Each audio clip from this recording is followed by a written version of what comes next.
Hoje nós vamos tratar sobre as listas, né? O que são as listas, né? São opções de variáveis que a gente pode estar utilizando aqui no Scratch. Se você percebeu, até agora não me lembro de ter criado nenhum projeto que envolva lista. Eu deixei esse assunto mais para o final do nosso curso, porque é um assunto mais complexo, né? E que requer um pouco mais de conhecimento.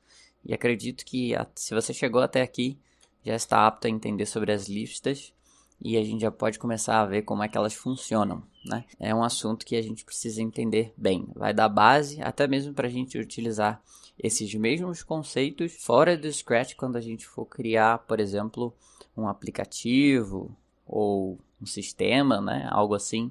A gente vai utilizar esse mesmo conceito de lista, tá? Então vamos ver aqui dentro do Scratch como é que funciona essa lista. É um assunto simples, a gente precisa compreender como é que ele funciona, tá? Não poderia deixar isso aqui de lado de forma alguma.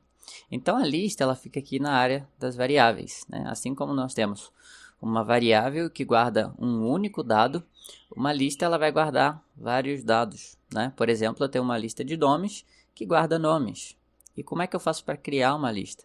Eu venho aqui, criar uma lista. Eu poderia criar, por exemplo, números. Tá? E pronto, agora eu tenho uma lista de números. E nessa lista de números, utilizando essa própria interface gráfica que o Scratch proporciona, eu posso clicar aqui nesse sinalzinho de mais e adicionar, por exemplo, um número 10 ou número 90, né? E depois adicionando vários números à minha lista, certo? E nada me impede aqui no Scratch de, apesar de eu ter uma lista de números, olha só, tem um espaço em branco, né? Um objeto vazio, né? Na minha lista tem um valor vazio aqui, colocar também letras, né? Embora o nome da minha lista se chame números, é de se esperar que eu vou guardar aqui apenas números, mas nada me impede de colocar aqui também letras, né? Palavras, textos e outras coisas. Então as listas fazem isso, elas guardam essas informações em sequência. Olhando aqui a gente consegue também pegar um registro, eu quero apagar esse espaço em branco aqui. Veja só que eu tenho de 1 a 8, né? Então o comprimento, o tamanho da minha lista de números é de 8, certo?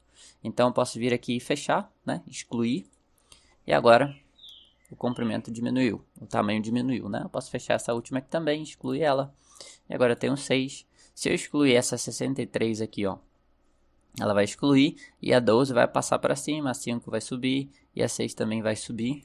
Olha só. E é assim que funcionam as listas. Então a gente consegue a qualquer momento adicionar novos elementos e também remover esses elementos. Tá ok? Isso é uma lista. Eu vou deixar essa lista de números aqui de lado, eu vou vir aqui e vou apagar a lista de números para que a gente utilize essa daqui que eu já deixei de exemplo. Então nós temos nomes. Nada mais é do que uma lista de nomes. Essa lista está salva aqui no palco, mas funciona para os outros objetos também. Então a gente consegue, com esses controles, mostrar a lista e esconder, né? Às vezes a gente quer guardar os dados, mas não precisa estar na tela. Então a gente esconde, né? Ou então mostra. Conseguimos apagar todos os itens que estão na minha lista de nomes, né? Eu posso vir aqui e apagar tudo e pronto, a minha lista está vazia. Assim também eu posso adicionar nomes à minha lista. Olha lá, eu posso adicionar o nome João, a lista de nomes. Posso adicionar Maria, a minha lista de nomes. Ela vai aparecer no item 2, né? Pedro, Júlia e assim por diante. Eu posso escolher uma posição em que eu quero inserir um determinado nome, nesse caso.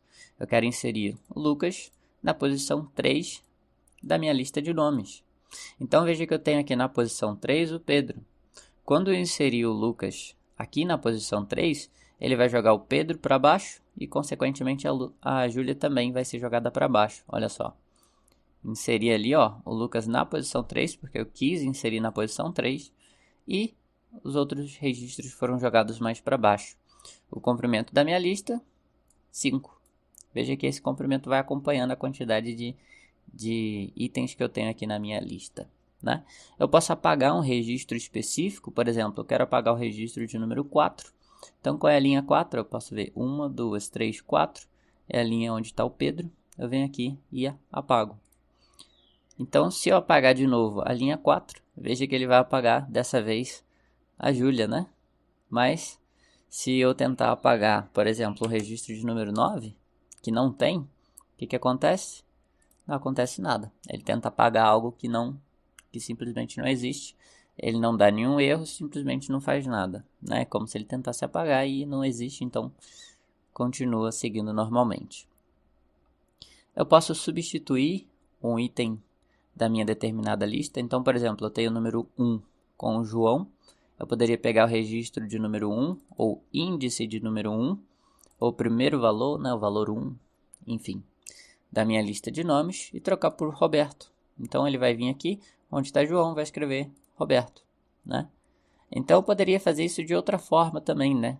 Poderia vir aqui, inserir onde estava João, no registro de número 1, o Roberto, e no registro de número 2, apagar, tá? Também funcionaria.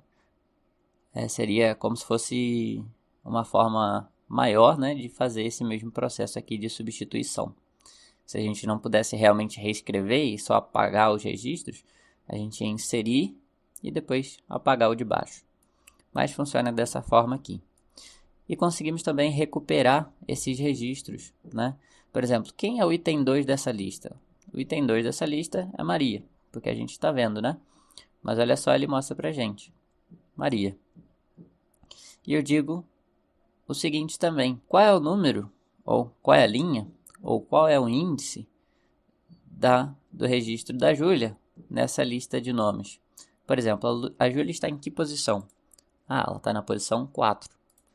Certo? Se eu botar um nome aqui que não existe, por exemplo, vamos botar aí Júlia J, né, que já não existe. Então ele vai dizer 0. 0 significa que ele está na posição 0, mas a posição 0 não existe. Logo, Júlia J não existe na minha lista de nomes. Tá? Posso utilizar também o mesmo raciocínio aqui para cima. Se eu pesquisar pelo item, por exemplo, 17 de nomes, ele vai mostrar vazio, né? Quer dizer, não tem. Esse registro está vazio, não existe nada.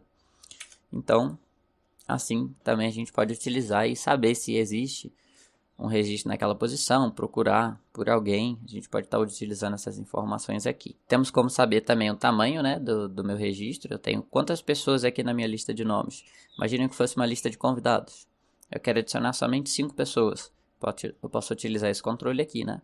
Ah, eu tenho tamanho de nomes, 4. Então eu sei que eu tenho 4 pessoas aqui. Posso colocar mais até a quantidade que a minha lista de convidados permite, né? E posso ver se alguém já está na minha lista. Por exemplo, não quero inserir a Maria novamente. Seria bem chato eu colocar a Maria 2 vezes e tirar a vaga de outra pessoa. Então posso ver se na minha lista de nomes contém, por exemplo, Pedro. Ah, o Pedro não tem, ó. Falso. Ah, já que não tem o Pedro, eu posso vir aqui então e adicionar ele na lista. E agora eu verifico de novo. Ah, contém o Pedro? True. Quer dizer que o Pedro está aí. Então isso me evita colocar registros duplicados aqui dentro. Então se fosse, por exemplo, cadeiras de ônibus, né? Eu sei que ali tem um tamanho fixo. Então eu não vou colocar o Pedro 2 vezes, a Maria 2 vezes, senão isso seria bem chato, né? Eu estaria tirando a vaga de outra pessoa se tivesse registro duplicado aqui na minha lista de nomes, né? Ou na minha lista de passagens, entenda como quiser.